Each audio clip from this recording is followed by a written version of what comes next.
folks, it's Diane Huth, the Accidental Career Coach. My first day one of the Reinvent Your Career in 30 Days Challenge. So I'd like you to take just a minute and send an invite to anybody else you know. I want to thank you for joining this challenge. It's very exciting. We're all sitting at home. We're locked inside. Let's use this time proactively and productively to make sure that our careers are on track as much as humanly possible when the world opens up for business, hopefully by May 1st. So this is the entire month that we're going to spend 30 days to fine-tune our job search skills, to really understand what's happening in the job market, to figure out how we can optimize our job hunting tools and make sure that we are the best we can possibly be, so that when things change and opportunities open up, and they will be opening up very shortly, that we are all ready to thrive in the new economy. We don't know what it's going to look like. It's going to be different. Lots of things are happening in the world, and I want you to be ready to really capture the exciting changes that are going on. So let's start talking about Reinvent Your Career in 30 days. The whole purpose of this is to give you the skills you need, and we're on day one, and I want to talk to you about the hiring funnel. It is so important that you understand that the world of work and online applications changed dramatically about 10 years ago, and nobody ever sent us the memo. Nobody told us. It just kind of happened quietly, and we hear about it. But I really want to help you understand all the many changes that have gone on in the world, because it's really dramatic. About 10 years ago, when the internet really became very popular, and you got all the job boards, and companies like LinkedIn started promoting, and you had Monster and Career Builder and so many different online platforms that would help employers find jobs, that the world of work and of employment changed dramatically. So today, any job application that you want to apply for, any job posting or position, they're all online. And even if you go to an employer and you talk to an employer and they say, yeah, we'd love to have you, but for HR reasons, you have to apply online. And they want to do that for fair hiring practices. They don't want to be accused of not considering everybody for whatever reason. So it's really important that you understand that even if you have a shoe-in to a job, you're still going to have to go online through the job search portal. And what has happened in these past 10 years is that job postings and job searches become global and immediate, so that everybody around the world can see it. There's all these companies that you know of, like Career Builder and Monster and all these different positions, but all these companies go out and they harvest the leads on any company and they post them. So even if Boeing, for example, posts on the Boeing website, companies are going to take that and promote that throughout the web to all these different job search sites, so that you're going to have massive competition that we've never seen before. And that competition is instantaneous, because they can click a button and apply right away, and it is worldwide, so it's global, so everybody can see that ad.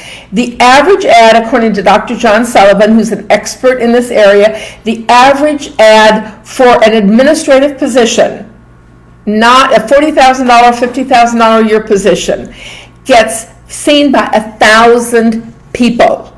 And 200 people start to apply for that job. Now, for a number of reasons, only 100 people end up completing the application. There's a couple reasons for that. Number one, we all get distracted and go away, and phone rings and we never get back to it.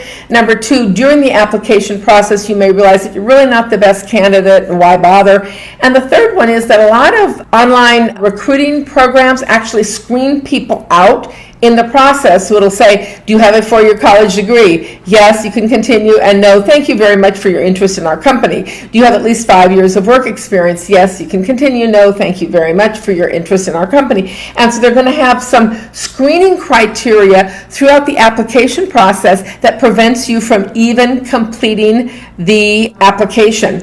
A whole new trend that's happening now is one-way video interviews, and that is, you want to interview, you go into a platform that asks you questions. The computer asks you questions, so you're looking at a computer just like I am right now, and it asks you questions, could be audio or written, and then you are doing a virtual video interview with a computer and you're answering your questions. And some people just say, I'm not going to go there, I'm not going to do it, it's insulting, or I don't want to do that. And so people eliminate themselves from that process of applying. But of the 100 that get through, which is about 10% of everybody who sees the ad, about 10% finish up making an application.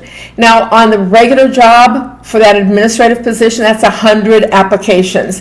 The recent posting for a vice president at Google got 4,000 applications. So you can understand this is a massive amount of applications, and no human being can possibly go through and look at those. I mean, the content that comes into companies is so overwhelming that they had to resort to a system that automates it. And that's called the Applicant Tracking System, or ATS, and I'm sure you've heard about that. There are a number of different companies that offer ATS systems. It's a system, not a specific software. So many different HR companies and recruiting companies have an ATS system. And what the ATS system does is it allows the employer to put in a number of keywords for that position. Now, there's secret keywords. They don't tell you what those keywords are. And so they're going to put 10 or 20 whatever keywords that they want that helps them screen for that position. And then when you apply, your resume is scored by this system and given points or percentages. And so it's going to tell you what percentage completion of these keyword matches it has. And it's going to rank things according to how many times you use the word and where it appears, like if it's in a headline or it's up high, and how frequent it is. But it doesn't have sometimes the ability to distinguish things. So you might say, as an accountant, you use QuickBooks, okay? But they might be looking for an accounting platform, okay? Or you might say that you're an accountant and they're really looking for a financial analyst. So if you don't have the exact keywords in there, you're not going to match, and so you're going to get a low score. And the purpose of this score is to eliminate 3/4 of the applications to get it down to a manageable amount, because 100 is too much, 500 is too much, just unimaginable. And so the goal is to eliminate 3/4 or 75% of the applications, and those are the ones with the lowest scores. And I have actually seen ATS platforms in demo where when you pull up, they'll do keyword sales, and then they'll get the highest ranking or the ones with the highest score, and then it'll actually open up the resume on the screen and it'll highlight in yellow all the word sales. And then they might change to customer development, and it'll find those words. And so it can go through and parse and find out the people, but they're only seeing the top 25%. Okay, the bottom 3/4, 75% have already been kicked out. They're not even going to see them. So what happens is you have to personalize your resume for every single job that you apply to, and you need to personalize it with all the keywords. And I'll tell you a secret.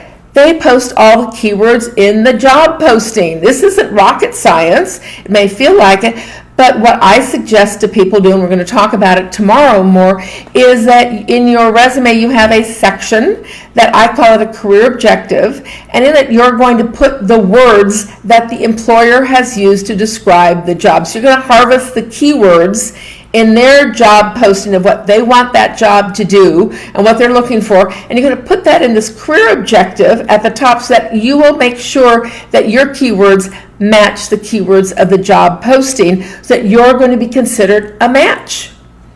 So it's really important. So we've gone from 1,000 to 200, 100 didn't apply. The 100 that applied on an average position of $40,000 to $50,000 role, okay, then they are going to, the computer's going to kick out 3/4 of them, so it's going to be down to 25.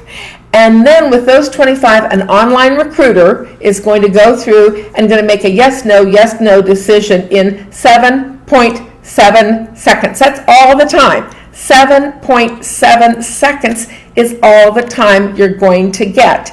And they're looking for 4 key pieces of information. They're looking for job titles. They're looking for employer names. They're looking for education degrees, and they're looking for years of employment in terms of dates and number of years that you've worked. So he's going to look in 7.7 seconds. That's all you're going to get of his time. So it's very important that you make sure that all the key information that is needed is in the top half of your resume, top half of the front page, because it's never going to get to this bottom of the page, much less the second or the third page. In 7 seconds, he's not going to see that. He is screening to eliminate people. Remember, the first 2 screens are to get rid of people.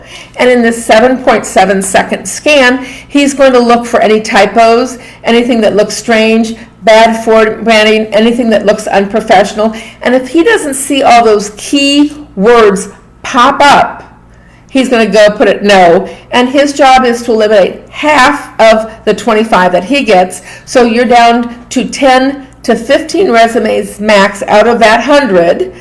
Okay, 10 or 15, that's actually going to go into the HR department. That's going to go to the recruiter who works with the hiring manager to select the person. Okay, so those, let's say 10, 15 max resumes will then be actually read by a human resource recruiter, and they're going to look at it in more detail, and then they're going to select. They might do some preliminary screening. The preliminary screening might be a 5-minute quick phone call to make sure you're still interested, to hear how you speak on the phone, to see how you present yourself. They may do a social media search real quick, might definitely look at your LinkedIn page. Definitely, before they'll even talk to you, they're going to look at LinkedIn. And then they're going to select half of those again. Going to eliminate that person who's a human being who's actually seen it, is going to kick out half of those and come down to maybe 5 to 7 that they're going to actually send to the hiring manager to say, hey, we have these great candidates that have applied for the job. We'd like you to look over and see if you can pick a few that you'd like to talk to. And at that point, then you're actually going to be seen by the hiring manager, the person who's going to be your boss. And when that happens, he's going to be looking at different things because he already knows you've already passed all the other screenings, you have the credentials, etc. What he's going to want to find out is, do you have the very specific technical skills, and are you going to be a fit?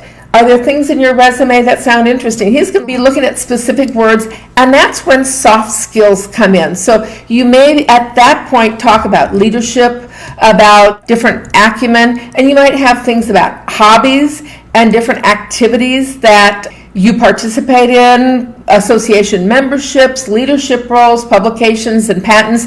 Those are things that never were selected in the process of the computer search. So he's going to be looking at the person behind the resume, and he's going to try and extract as much information, and then he's going to choose 3 to 5 people maximum to bring in for an interview.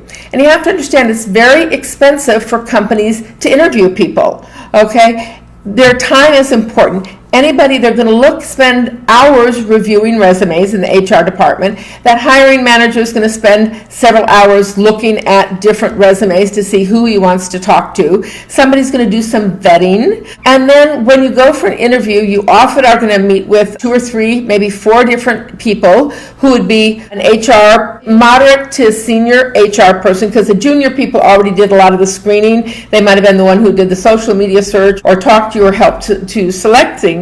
And then you're going to have, with a senior HR person, you're going to spend half an hour with them. You're going to have an interview that's going to go with several peers, people you would be working with in the same role. And they're going to be looking for, are you a good fit? Are you likable?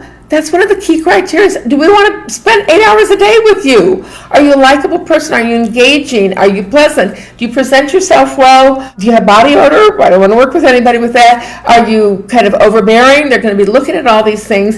And then that you're going to be talking to 2 or 3 peers, and then the hiring manager may be the last or the next last person.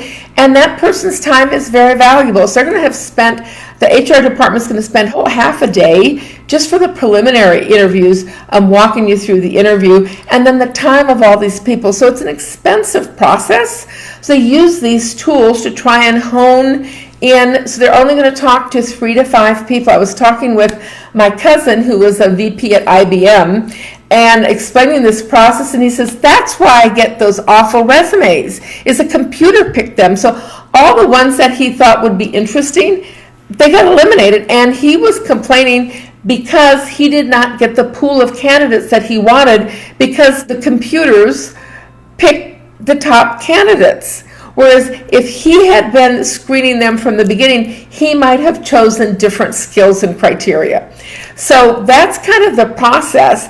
Then you're going to have an interview, and they may bring at the end of the day that hiring manager will choose 3, maximum 5. Very rarely do companies interview with more than 5 because it's an expensive, time-consuming process. So they'll bring in 3 to 5 people, and then they will interview them, and then they will choose one person to make an offer. So you're going from 1,000 people seeing an ad to 100 people to apply to 3 to 5 people who actually get an interview of some kind. And remember, on just about any job that's a senior level position, you're not going to have one interview. You're going to have 2 or 3 or 4 as you get passed from one group of screening. You may end up with a senior level, a director or vice president would meet with you. Sometimes, with smaller companies, they want the president to meet with you because their team members are so critical to them that it's really, really very important that they screen and multiple people see that, because hiring costs a lot of money. On average, hiring a new employee in a professional level is going to cost a company over $10,000 in people's times, in travel, in human resources, and then in training a person to get up to speed, onboarding human resources, starting up insurance and group benefits. All that takes so much time. So an investment in an employee is like $10,000 for companies. They're going to be very careful who they hire.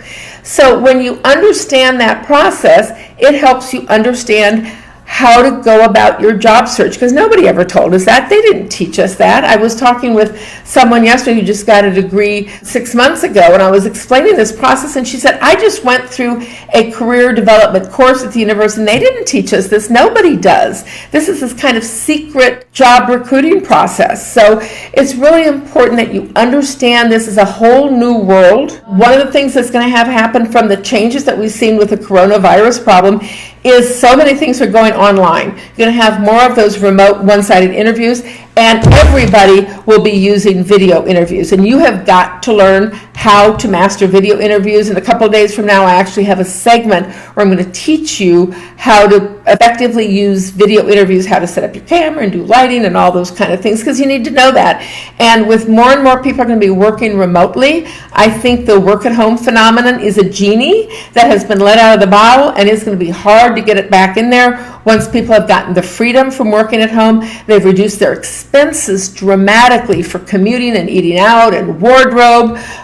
Going to make a huge difference, and more people will be working from home. This has been kind of an overview to help you understand really the job search hiring funnel and how it's done today, so that you have a much better understanding of what you're going to need to do to be found and to get through that 1,000 people who are going to see it for a job, and the 100 people or 200 who will apply for that job, so that you can be the one chosen. So we're going to develop over the next 29 extra days all this insight on how to build that kind of a resume, and how to be seen, and how to position yourself, even so recruiters call you instead of you having to apply online. So that's really important. So this has been Diane Huth, the Accidental Career Coach. I'm sorry this ran really long, but I thought it was really important that you understand this process and we take the time to talk about it, because nobody educates us. People don't know this. And I talk to hundreds of people every day,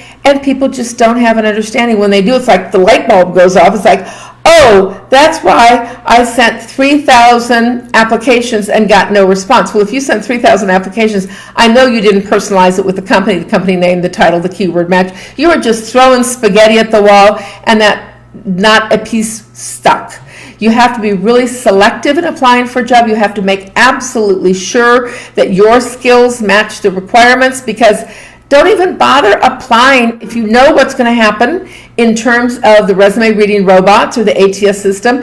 If you don't have the right credentials and you don't present them well, you don't have a snowball's chance of getting selected for an interview. So don't waste your time mass applying for jobs without personalizing the application, because it won't do you any good. So when you understand this, hopefully it will help a lot. So please sign up and go into the course. If you haven't done it already, which you should have, you will go to www.reinventyourcareerin30days.com. You can register, and then that will take you, it's free, absolutely no charge. It will take you to the membership area, and there in the membership area, I'll be posting this video in a few minutes, but you'll also find a very informational interview that I did in like December, January with Lana Hill, who is a recruiter for many years and is now a career coach, and it's titled New Year, New Job, New Outlook, and it's a virtual summit that I participated in, and she was kind enough to give me the video that she created of our online summit participation, and it explains quite a bit of this information in the question and answer format. I also have a gift for you, which is my 14-page career guide and checklist. It will go through all the different aspects of getting your career ready to launch. And so you can go through and you can use it to gauge, am I ready or not, or do I have some weaknesses? I never thought about my professional name and how important it is. Maybe I don't have my mentors lined up. Some different things. So it'll give you some suggestions of the key items that you need really to be ready to launch a successful job search. And there's a link to my Facebook group. You'll find that there, and I hope that you'll join us in that Facebook group, because we're going to have lots of conversations, additional content, nurturing materials, conversation. I'll be in there several times a day responding to people's questions and talking to you, and maybe I'll do some private posts there as well. Tomorrow, day 2, we've got some exciting things. It all starts with the resumes, and so I'm going to teach you the importance of an above-the-fold resume, which is to be seen in those 7.7 seconds that the recruiter is going to see it, and how you have the keyword match. And I've got a gift for you. It is my ebook, which is available on Amazon. You could go to Amazon and buy it. I'd be thrilled if you did it. But I'm going to give it to you for free inside the course. It's called Craft a Powerful Resume. And you'll have that. And a video talking about lots of informational things and more content. And I keep adding more content as I get so excited and want to give you more content. So this is Diane Huth, the Accidental Career Coach. Thank you so much for joining the 30-day challenge to reinvent your career. This is important stuff that we can do in this strange downtime that we all have. So let's take advantage of it to build our careers, so when the world comes open again in however many days, you are ready to thrive with your career. Thanks so much, and I'll see you down below in another video. Bye-bye.